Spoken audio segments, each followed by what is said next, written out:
All right, here we go. We're back with the Realtor Coach and Young Realty Academy. We are into the second week of January, and we have lots of business already taking place in the month of January.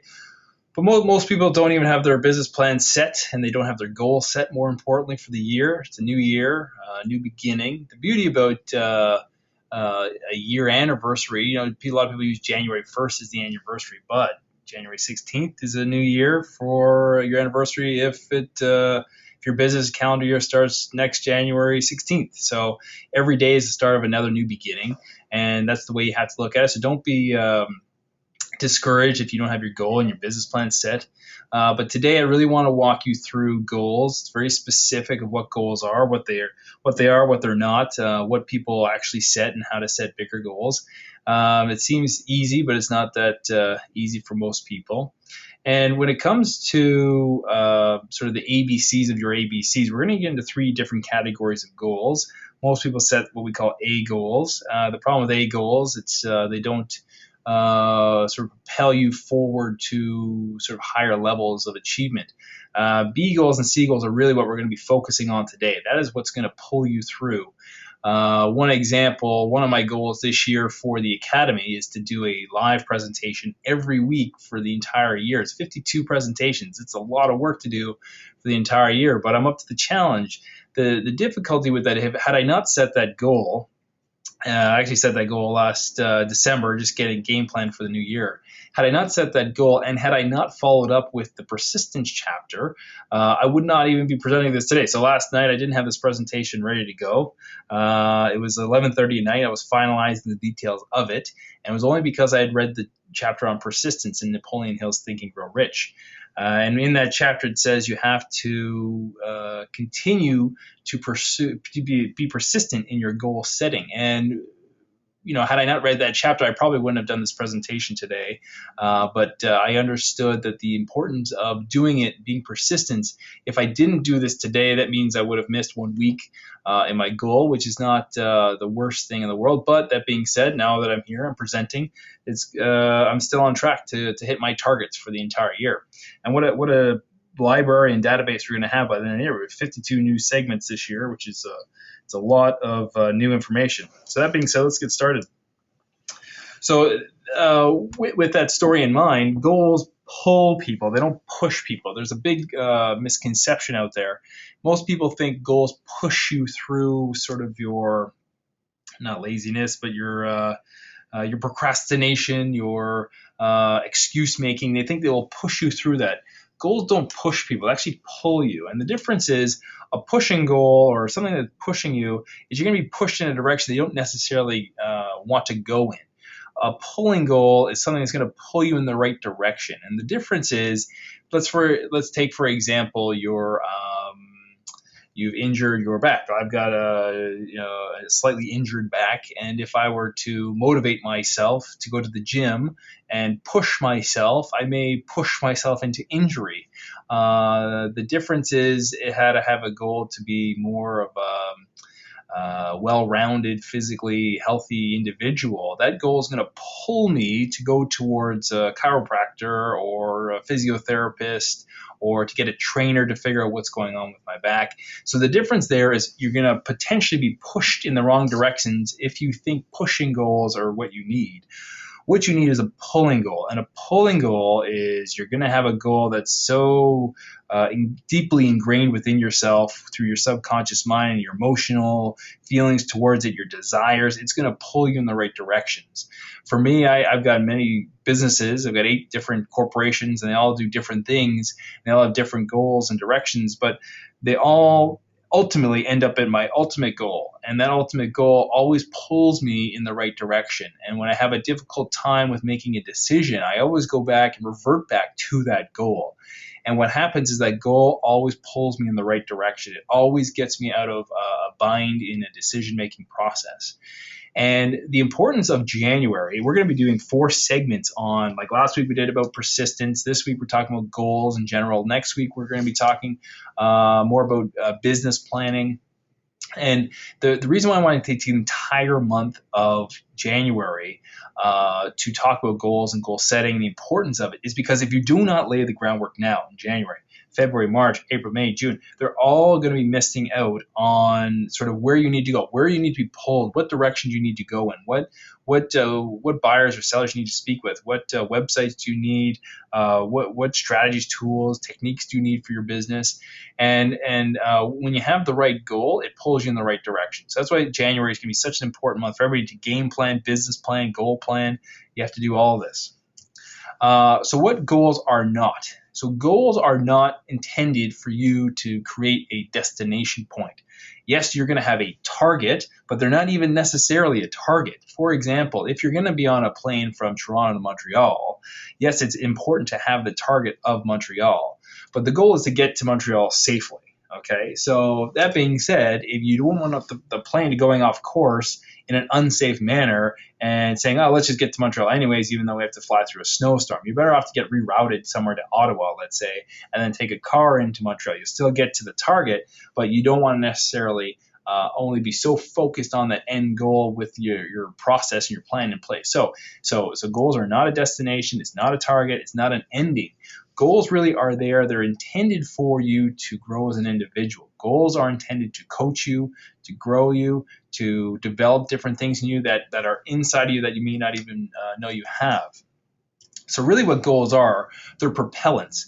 They grow what is already inside of you because they make you stretch. They cause you to do something that you wouldn't necessarily do. They cause you to get out of your comfort zone. That is the beauty of a goal. And the goals that really propel you forward are the goals that you have this desire deep inside of you. So if everyone has taken my lessons from last month and talked about, last week, about the persistence chapter in Think and Grow Rich by Napoleon Hill. In that chapter, he states that desire is the key to all enlightenment. Here, I'm just looking up the chapter here. And what he states is that when you have small desires, it's like having a small fire. It's only going to give off a small amount of heat.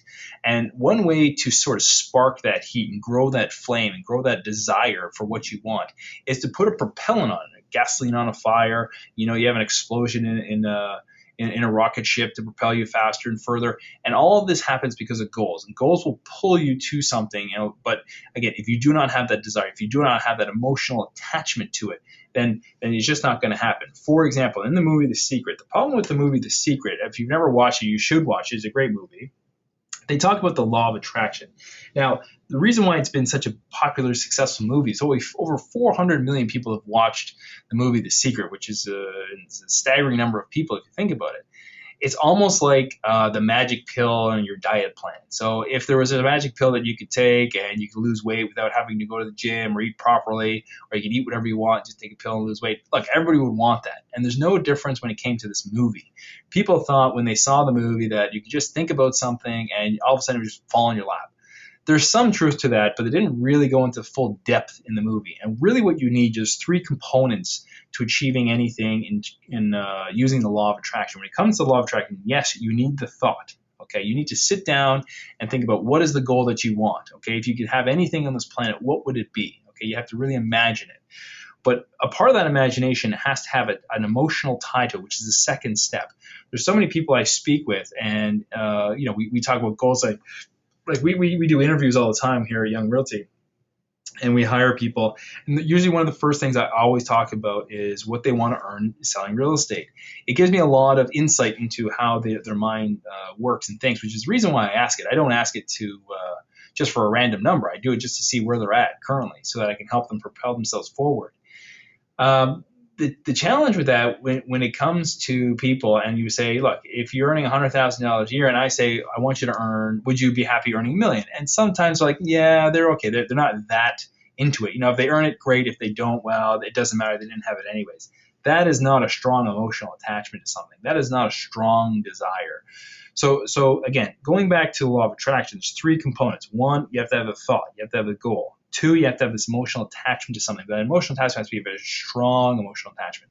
And the third and final one, probably the most important thing, is you have to have an action step or a plan or guide or something in place to follow up on your thought and your emotional feelings. Because without action, there's absolutely nothing. So we are all born with greatness and growth as part of your DNA, but we're conditioned in mediocrity. So if you never were into real estate before, I've recently had some interviews with people who are new in the business. And the problem with what they say, they're so new in the business that they're just listening to what other people have to say. And I was in an interview actually this morning, and the gentleman was saying that he thinks he's not doing business right now because there's a cyclical downturn in the market, because this is what happens every year in January. It's a slow market. There's some truth to it, but realistically, I know agents who, December and January, myself personally, December and January were always my fast months because there's a lot of buyers in the market. There's always good deals to be had. Sellers weren't necessarily, they were sort of not reluctant to sell, but they're happy to get it off their hands because they too thought there was a sort of cyclical cycle in the marketplace, and the realtors were educating them as well. So what I mean by that is sort of the point of it is the realtor, brand new in the business, right? He's conditioned by someone else who's educating him the wrong way, saying, oh, you shouldn't be doing any business because there's a downtime in the market this January. Well, that's not necessarily true. Our realtors, we've had a very strong 2 weeks here in January, Young Realty, just because our realtors don't focus necessarily on what is the masses doing? What are sort of these cyclical ties into the marketplace? So when I say you can do more and be more, you just have this inherent natures to be greatness inside. But that being said, you're conditioned into mediocrity by the media, by sort of your circle of influence, the people around you. You have to be very careful and cautious when it comes to that.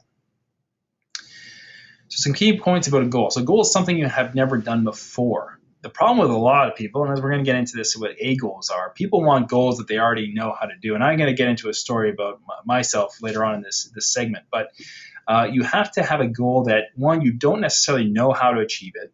You don't necessarily know how you're going to get it. And it has to be something you've never done before. So a goal by design is to help you to get levels of success you've never thought were possible. So if you've never earned $1 million and you set a goal as $1 million, you have to have, one, you have to have a strong desire for that. Two, you have to have a strategic plan in place. But it's really going to get you to a point where you don't necessarily know how you're going to do it, but you're going to have to grow as an individual to get that. Jim Rohn was always big on saying, if you want to change your life, you got to change your life. And that's what goals do. They make you really think about how you're going to change yourself, what you're going to change your focus on, who you're going to work with, how you're going to develop yourself as an individual. So it's really designed purposely on how to bring you to a level that you never think was possible before. Second, your goals need to emotionally inspire you. No emotion equals no goal, lack of desire. Back to Napoleon Hill's chapter on persistence. If you have not read that, you need to get reading that. So it's January 16th. I've now read that chapter 16 times. This one chapter over and over and over again so far this year. And I still keep learning new things every single day that I read it. So it's an important chapter to read once every day for 31 days, the first month of January. If you haven't started yet, that's okay. You can begin today, but make sure you read it for 30 days straight. If you miss a day, you got to start back at day one. Okay, so that's sort of the trick to it. You have to really put yourself and commit yourself to it as well. It will build that persistence, that desire. So going back into that chapter, they talk about this desire, and they use the example of a flame, like a small flame. Think about a candle, for example. A candle in the middle of a room is not going to give out much heat. But if you have a bonfire in the middle of a room, it's going to give out a lot of heat. So that's the big difference between small desire and big desire. And the outside environment cannot pollute or take over the inside environment. What that means essentially goes back to this sort of conditioning of mediocrity, right? So don't let what the media, the outside perspective on sort of the economy, like right now there's so much negative news about the real estate market in Toronto, and crashes, and the oil prices are down, interest are going to go up, and don't buy, and like the sky is falling. These chicken little news reporters out there saying, the worst case scenario.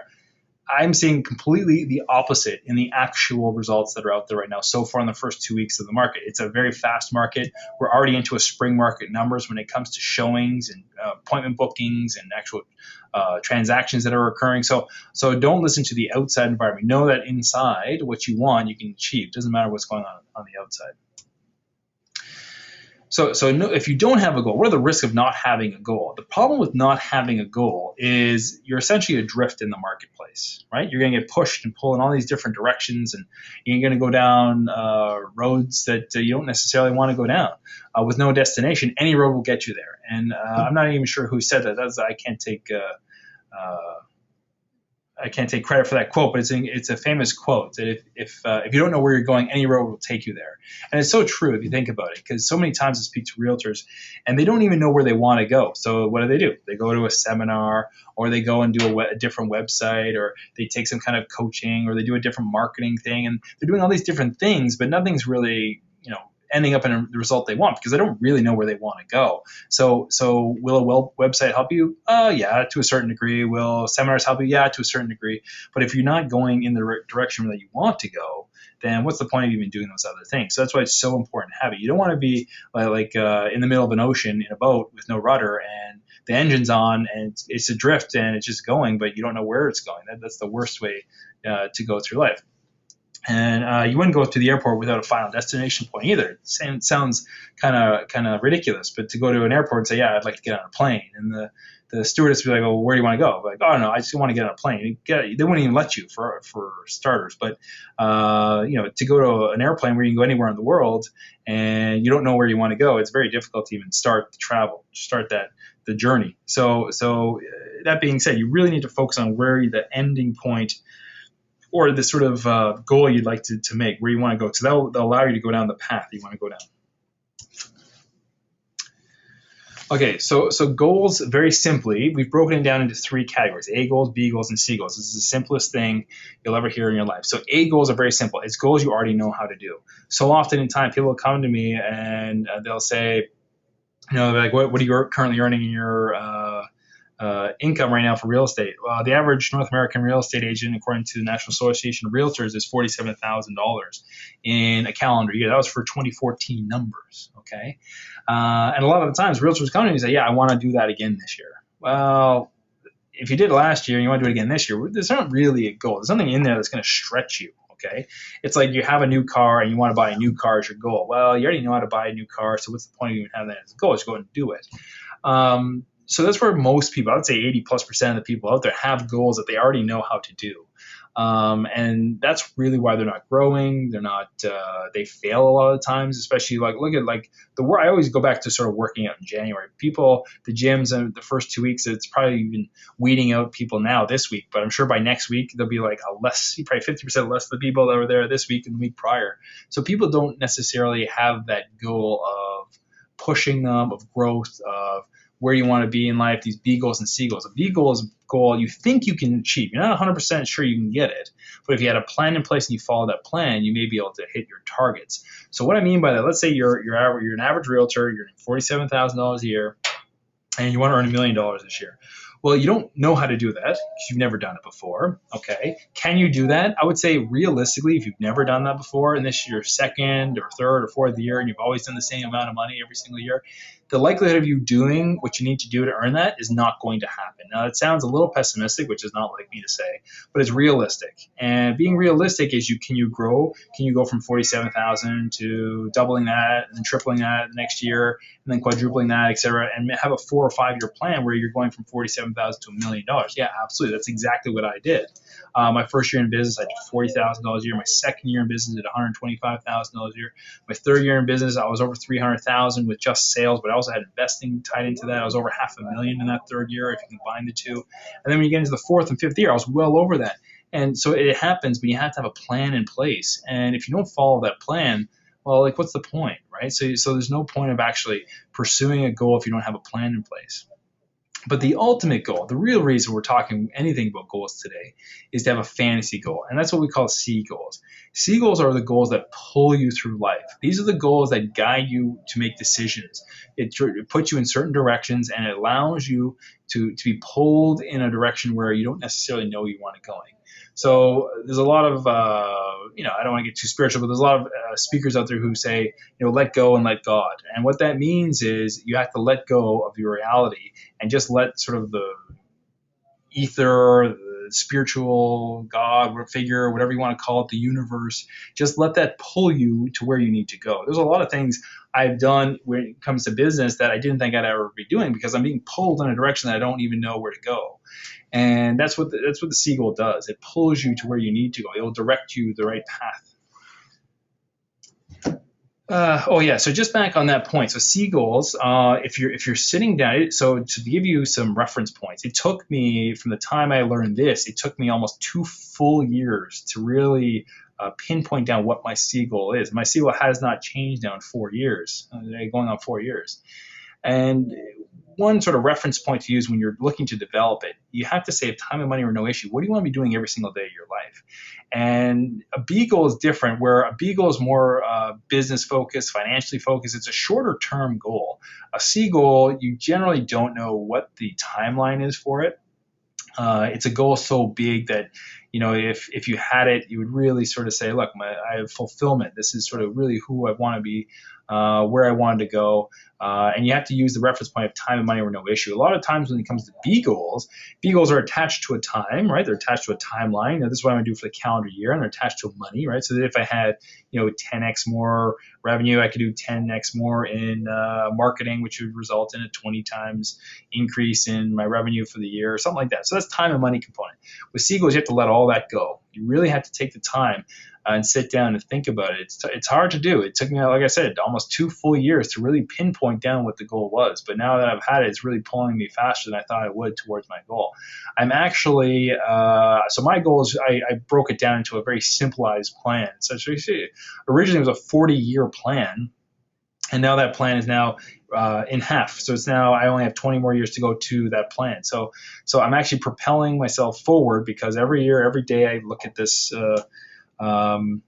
goal card that I have, which is sort of the homework that I want you to do. So part of the homework for goal setting, especially for January, it's so important to get this done in January. I do a lot of my goal setting in December because it's a slower time of the year for me personally. I take a lot of time off, spend with my family, go away from the business, and I spend a lot of time reflecting on the previous year and the year to come and what we do. So for your homework, you have to define what your goal is.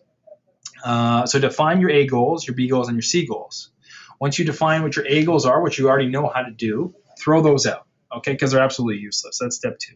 Step 3 is begin to work on a plan for your B goals. These are your immediate short-term goals. They'll be broken down. We're going to get into sort of what areas of life you need to work on. And for me today, as your realtor coach and part of the Young Realty Academy, I'm going to be mainly focused on your financial and your business. But there's an emotional component, a physical component, a spiritual component to really harmonious goal setting and a harmonious life. But we'll get into that in a second.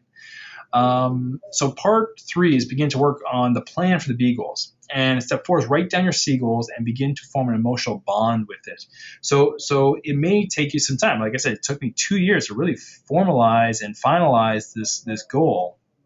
And when I did, the more and more it came to sort of the conclusion of really what I was after. You had this emotional connection. I am so emotionally connected to this goal that you couldn't knock me off of the path that I'm going on, even if you tried. It didn't matter what you would do. I'm so persistent with it because I'm so emotionally attached to where I want to be. And part 5 is you have to write both these down, okay? And part of writing it down, it has to look very specific. The goal needs to state in the present tense. I am so happy and grateful now that I am earning X amount of dollars selling real estate in Toronto, or I'm earning X amount of dollars selling real estate in Dallas, Texas, or you really have to figure out what that is, but it has to be in present tense. It's something you're currently doing. Once you have that goal card set, if you don't have them, we can supply them for you. We have them here. So that's how it says. I'm so happy and grateful now that I am setting my goal by, and it has a timeline. This is for your B goals. The B goals are really timeline specific. So you'd say, I am so happy and grateful now that I'm earning X amount of dollars selling real estate in whatever city you're in. By December 31st, 2015, I've achieved the goal. Okay, so that's what you need. Now, once you have that goal card set, part 6 of the homework, you have to look at that goal card as often as possible. For me, it's in my pocket. So every time my hand goes in my pocket, which is a lot of times throughout the day, I feel the goal card and actually remember it. And I think about it, and I pull it out a lot of the times throughout the day, and I read through the goal very loudly. I'm so happy and grateful now that I am. And then I go through the whole goal process. And so you need to do that too. But part of that homework is a very, very minimum 2 times, is the first thing you do when you wake up in the morning is you read the goal card. And then before you go to bed, the last thing you do is you read that goal card. And what's the reason behind it? The reason behind that is your brain never stops working. There's no off button when it comes to your brain, your thoughts, and your subconscious thinking. Think about it. You wouldn't want an off button. If your brain stopped working going to sleep, well, your heart would start working, your breathing would stop working, your digestion would stop working. You don't want all that. So you want your brain actively working, your subconscious mind thinking. So the last thought before you went to bed is your goal, where you want to be. When you have that, your brain is going to think about it for 8 hours straight if you sleep for 8 hours. And then when the first thing you think about when you wake up, bang, that you're back at your goal again. So it's very important to, at very minimum, those are the 2 times that you do it. But more importantly, it's do it throughout the day as well. And part 7 of that, now that you have your goal formulated, your plan is sort of coming together. Write 6 action steps you have to take by the end of the month to begin the process of achieving your goal, getting towards that goal. I tell the story about Charles Schwab. Like, he was hired by, I think it was Andrew Carnegie. I could be wrong there on that one, but I'll double check and reference back to it. But Charles Schwab was hired, and he hired a gentleman to say, I want you to help me grow my business, but I don't know how to grow it. Okay. The gentleman said, I will give you, he goes, I don't want you to pay me up front, but I will give you the strategy to do. And at the end of 1 year, if you think what I tell you today is worth your time, then you can send me whatever check you want to send me. It could be small, large, doesn't matter. So basically what happened was Charles Schwab said, look, you're going to have 6 things you do. You have to make a list of 6 things you do at night, and in the morning you start with number 1, and you have to work through that list of things to do. So basically a to-do list. But the to-do list can't be things that are not important towards your goal. So, for example, you're not going to put on the list to do like check email. That's not going to be your very important to-do list. That's not necessarily going to get you towards your goal faster. So it needs to be larger vision goals. So what 6 action steps you need to take tomorrow and by the end of the month to get you toward you achieving your goal faster? Is it you have to speak to more people? Is it you have to do more marketing? Is it you have to do courses? Like, what is it that you have to do? And what are those 6 action steps you have to take? So that's what your homework is for this session. So what lies before you and what lies behind you are tiny matters compared to what lies within you. That's Ralph Waldo Emerson. If you've never read any of his books, one of his most famous books is Walden. It's a really impressive book. It's very difficult to read because it's written in a time when, reading was everything, and there was no video or anything like that. But it's very dense topics, and like one sentence, there's so much in every sentence that he puts. For example, what lies before you and what lies behind you are tiny compared to what lies within you. The entire book is like that. So it's all these like really cool sentences and slogans and ways to help you propel you forward. So if you're ever looking for a good book to read, if you're bored, Walden by Ralph Waldo Emerson is an incredible book. But the importance of the quote is just to say that what's inside you is just incredible compared to what's outside of you. So the importance of goals. Another great book is Seth Godin's book called The Dip. He talks about something called the dip. So you can actually measure the dip. And what the dip is the point in time after you've started a new career, a new business, a new idea, a new venture, whatever it is, there comes a point in time where this arcing sort of excitement from the beginning. Remember when you first got licensed, right? You want to go out and you want to sell the whole world. And it gets to a point where again, there's no real set time. Let's say like a year goes by. You're going to get to a point where you're in this thing called the dip. And the dip is a transition point. Transition point is going to happen. The initial excitement is worn off. Okay, you're now into the dip, the transition point. And this decision point is really going to be the make or break for you. Okay, you're either going to be pushed in the wrong direction with the wrong goals, because we don't want goals that push us, right? We want goals that pull us. So you're either going to be pushed in the wrong direction. This is what happens to a large part of the realtors out there. The average average career for a realtor in the business is 2 years. The problem with that is they're being pushed in the wrong direction. They think if they just worked harder in the business and pushed themselves to do things they shouldn't be doing anyways, that they would just make it in the business. When in fact, it actually takes them down through the dip and actually get out of the business. So you want to go that's going to propel you and pull you out of that dip into something more of achievement. You're going to have more rewards. You're going to have more emotional attachment to things, and what happens is that's what pulls you out of the dip. That's what pulls you out of that lull in your business. Okay, so The Dip by Seth Godin is a great book. If you really want to read a book when it comes to how you work, basically how your mind works, how you feel excitement and euphoria when you start any new project, and then what the dip is. And that dip is really a testing point. It's a testing point whether you go in or out. When you get out of the business, it doesn't matter. You're out of the dip and you don't care. But when you're in the business, you get through that dip. There's nothing but great excitement afterwards. So the enlightenment is harmonic. So true enlightenment is harmonic. What that means is, so goals for the most part are great to achieve. I'm a big goal setter myself and a goal achiever. The problem with that is if you look at someone who's only successful in one area of life, what happens is the other 4 areas, there's really 4 key areas to everybody's life. the other 4 areas actually pull down the benefits and rewards of the goals that you're achieving. For example, there's 5 sort of key components to harmonic wealth. There's spiritual, financial, relational, mental, and physical. So mental and emotional and relational, I usually combine those into one. Okay. So there should be a physical, so your physical body, your physical presence, your state. How are you as a human being? Like, are you keeping your body physically fit? Spiritually, we're spiritual beings, right? Having a physical experience, so we have this spiritual connection. So you need to have a strong spiritual presence. You have to be aware of it. Financial is fairly self-explanatory. Are you in debt? Are you rich? Or what are you doing with finances? So mental, relational, and emotional, I combine all into emotional. So emotional, what is your emotional state? What are you doing internally with your mind, with your relationships that are being destructive or are going to be building you up? And the fifth one that's not on this chart, but should be, is called business. So there's a big difference between business and financial, especially when it comes to realtors. You are running a business. So there's 2 key components I want to focus on today, which is your business and your financial goals. And the other 3, though, are so important, your spiritual, physical, and emotional, because without the other 3 components, your business and financial will actually continue to struggle. So for example, it doesn't matter how much money you have in the world. If you're sick and you're not taking care of your body, it doesn't really matter how much money you have, because you can't just pay to have a better body, right? You have to actually look after your body, care for your body, make sure your body is the vehicle that's carrying you around in it, right? You are the spiritual being inside this physical presence, and that spiritual body cannot be affected by having a bad physical presence in it. So that being said, you have to focus on all 5 to have true harmonic enlightenment. So today we're only really focusing on business and financial, right? How's your business doing? And then how are your finances associated with that business? But you really need to think about all 5. Those are the 5 key categories you need to work on when it comes to goal setting.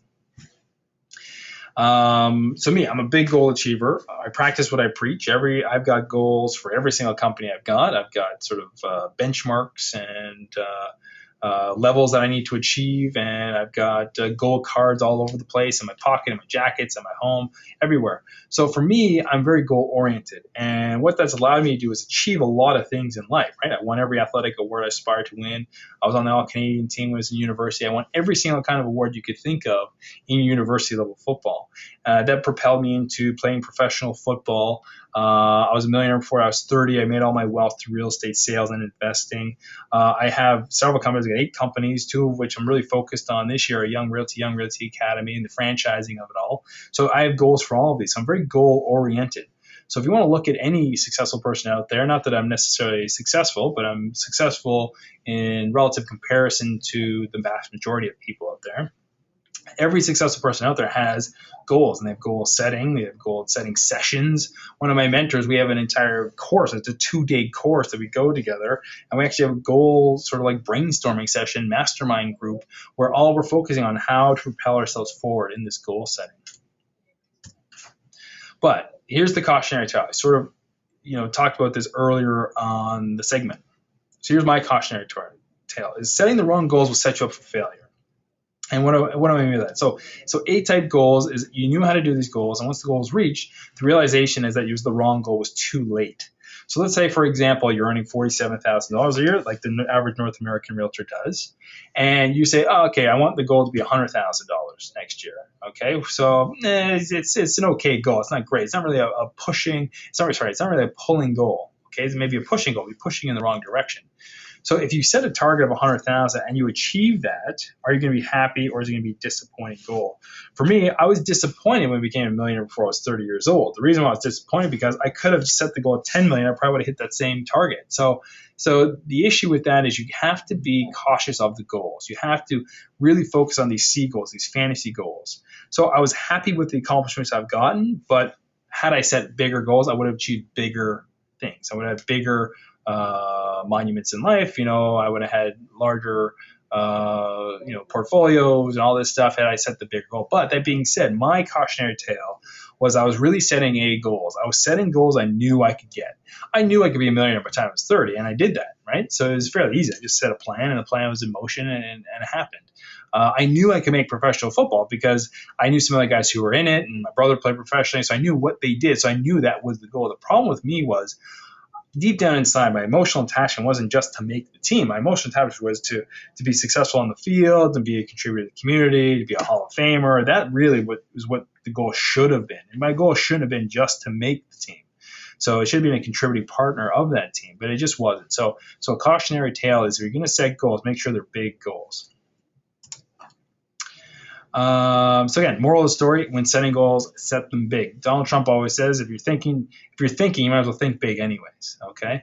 Model after someone who you want to become, but be cautious who you pick. So my real estate goal story was, I wanted to be the number one agent in the office that I used to work for, and that happened. I hit the goal. The problem was, I modeled my goal after somebody who was already number one. And by modeling my business directly after that person, I achieved a level that I achieved it, but I wasn't really that happy with it because it wasn't all that big. Now, that being said, you have to really be focused on who you're modeling after. So do you want to model after somebody who is sort of unethical and has no values but has money? That's not good, right? Like, do you want to model after somebody who has wealth but, has bad physical presence and bad emotional and spiritual presence? You don't want that either. So you really need to find a target and someone who has sort of all key components of all 5 aspects of it. So goals, again, it's easy to take your sort of eye off the prize. Never take focus off the goal. You'll be tempted to do something easier. There's going to be points and times where the goal will pull you through struggles. But that being said, that struggle is going to test you, right? It'll allow you to sort of exit from your goal very easily, very happily. But if you really want the goal, you got to stick with it. You got to stay focused with it and pull through. And you can achieve anything you want. Make sure it's something that you truly want, though. Okay, like I said, you don't want to get to a point in time where you hit a goal that you thought you wanted, and then it turns out, well, you wanted more, right? So how to win when it comes to goals. So there's really 4 key components to winning when it comes to goals. And there's 2 components that really make people struggle when it comes to goals. So the 4 main targets are, number 1, getting rid of limiting beliefs. So, for example, let's say you had a Ferrari, or you had a put any fast car in there, for example. Let's say, I'm going to use the Ferrari, for example. I want a Ferrari one day. Not that I'm a big car guy, but I just think they're incredible cars. Anyways, there's no point of having a Ferrari and then you put a governor on the engine. A governor restricts flow of fuel to the engines and basically limits how fast something can go. So, for example, like golf carts, ever on a golf cart, you go down a hill, actually the cart slows itself down. It has a governor on. You actually can't exceed a certain speed limit. So there's no point of buying a Ferrari, one of the fastest cars on the planet, and then putting a governor on it and making you go, you can't exceed 20 kilometers an hour. Like, what's the point? And the problem is, most people's limiting beliefs of themselves is that they put these restrictions and these governors on what they can achieve. So what you need to do and really focus in on is, what are your empowering beliefs? So take away your limiting beliefs and insert empowering beliefs. You're not a result of your failures through life. You're a result of lessons you learned from those failures. A lot of people think, I'm always a big preacher of, you got to fail your way to success. But the only way to fail your way to success is if you fail and then learn from that failure, and then you'll succeed. It's the only way to do it. Part 2 of how to win. So a strategy. So a goal without a plan, even a mediocre plan, is the only way to achieve. Okay? Sorry, a goal with a plan. It doesn't matter how motivated you are. If you have a bad plan, there's no matter what the model. If you have a bad plan, it doesn't matter what you model after, who you model after, you won't achieve what you want. For example, so if you want to earn $1 million and your goal to do that is to sell real estate at $1 a piece, well, it's very difficult to get 1 million transactions done in 1 year. So the plan and strategy has to be in line with really what you want to go in terms of your goal setting. Your state. So your state is your emotional state, your physiological state. So how you keep yourself, your presence. Do you go about life with this sort of like no holds barred attitude? You ever see these like football players recently? If you're watching NFL, all the athletes come out, and I used to do this myself. We get all pumped up and we change our state, right? So we would go from just regular Joe on the street, and then we get on the field and we're banging heads and we're hitting each other's shoulder pads, and we're slapping each other around. We're changing our state. We're changing our sort of emotional connection with what we're about to do. Right? So we're sort of getting in the zone, as some people would say. So the biggest and probably best example out there is Tony Robbins. Most people are familiar with Tony Robbins, but if you've ever seen him live, he gets himself transformed into this state. He pounds his chest. He gets his mind right, so he puts himself into this state where he actually elevates his ability to physically, emotionally, or mentally connect to something. And that's what we call your state. So what is your state of mind? And your standards. This is probably the biggest key to anything in life. How often in times do you go through life in terms of real estate deals, transactions, where you reduce your commission, or you negotiate something that you don't necessarily want, or you take a listing that you don't want to work with a seller because you know they're going to be a pain in the butt, but you do it anyways because you put your standards so low. You need to raise your bar of standard. You need to raise that standard of saying, look, I only work for 5% commission, period. If you want to negotiate, you got to work with someone else. That's it, okay? That's my standard. If that's not your standard, you got to raise your standard, okay? Think about Tiger Woods. Tiger Woods, to me, is still the best golfer of all time. Like, obviously, I never got to see Jack Nicklaus play. I've seen him in older videos. But that being said, I'm not quite sure how Jack Nicklaus went about things. But Tiger Woods is known to go into a tournament and said, if I don't win, it's a failure. Okay, that's his standard. Think about that for a second. Most golfers are happy to win. They almost don't expect to win, saying, look, I don't win every single week. I might win once or twice in my career, so I'm not expecting to win. That's their standard. Tiger Woods says, if I'm entering this tournament, I'm winning this thing. And if I come second, it's a failure. Now, that's a big standard. So that's the big difference between goals achieving and people who are saying, I sort of want to get it. If I don't get it, well, that's okay too, right? So you have to raise that standard of living. Those are 4 keys, right? So empowering beliefs. So get rid of your limiting beliefs and put empowering beliefs in there. You need a strategy, a better plan, your state of mind. So how do you change your state? How do you get you from low achievement to high achievement? You change your state, your emotional connection to something. Your standards, raise your standards of living. Those are the 4 key components to it. So what all this means and how this all connects and how it all sort of like comes together and culminates at the end of it. When you start to change the way you look at things, the things you look at start to change. Where are you in your level of awareness? Okay, so let's say where you are is this star on the bottom left of the screen, and you want to go to the star on the bottom top right of the screen. So it's where you want to go. But currently where you're at, your awareness of how to do that, right? So your state of mind, your emotional connection, your strategies, your limiting beliefs, they're all where you are. So there's a wave here. So we actually have these energy fields throughout where we want to go. It's what we call our awareness field. That awareness field has to shift upwards to where you want to go. So how does someone like a Donald Trump think about real estate development compared to somebody who doesn't develop real estate? It's a big difference of awareness, what they know, how they act, how they move about things. You need to raise your level of awareness to where you want to be, and that's how you have to operate. For example, if you're operating on a level of awareness of where you're currently at, and that's all you think about, then you're never going to get to a higher level of achievement. It just won't happen. It's physically impossible. So you can be in a state where you're not necessarily earning the money, but your awareness is on a higher level. So how you do that is, if you want to be earning $1 million a year in real estate, the first thing I would do is like go out and find somebody who's earning $1 million selling real estate and say, what are they doing, right? So how is their marketing? What's their strategy? What's their plan of attack? How do they approach their clients? What's their state of mind when they approach their days? And that's the same wavelength of awareness that you need to have. And that's the only way you can achieve anything. How to lose when it comes to goals. So this, for me, is you have to focus on this. A lot of times I interview a lot of realtors, but a lot of times they come to me and say, I just want to earn more money, right? And that's not necessarily the best way to go about goal achieving. As much of a fan of I am as Gordon Gekko, that's greed. He's famous for saying greed is good.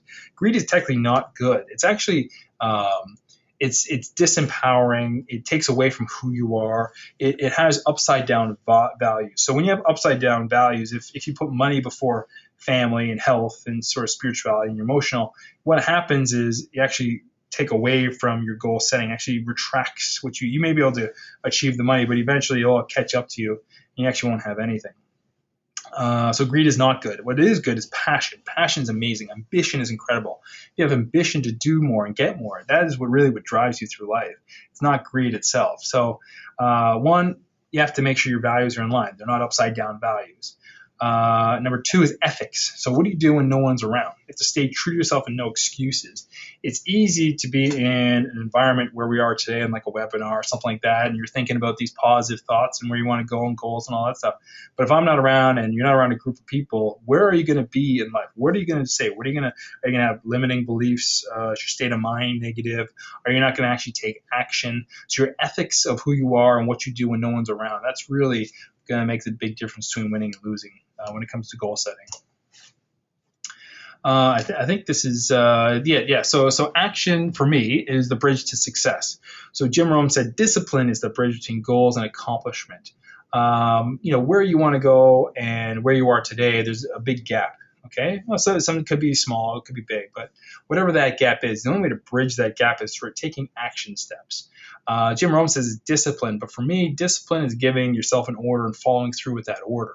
Action is the key to everything. So no matter what the goal is, whether it's a B goal, C goal, whether it's 5 components, whether it's just one component, whatever it is, you still need to take action steps on that. There's no point of setting a goal without taking action. So when we go back to the law of attraction, you're going to have this thought, you have an emotional attachment to it, and you're going to take action. They all have to be firing in the same way to really achieve what you want.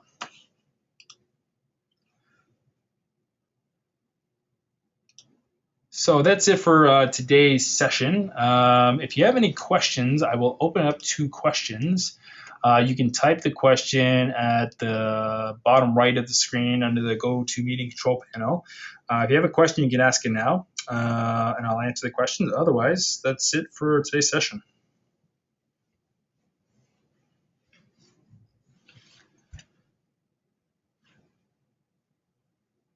Okay, no questions. That means I was hopefully very clear and everyone knows where they need to go. So the homework is think about your goals, set your goals, write your goals down, make them present tense, set a timeline for your B goals and C goals, and take action steps and really move towards creating 2015 to be the best you can have, okay?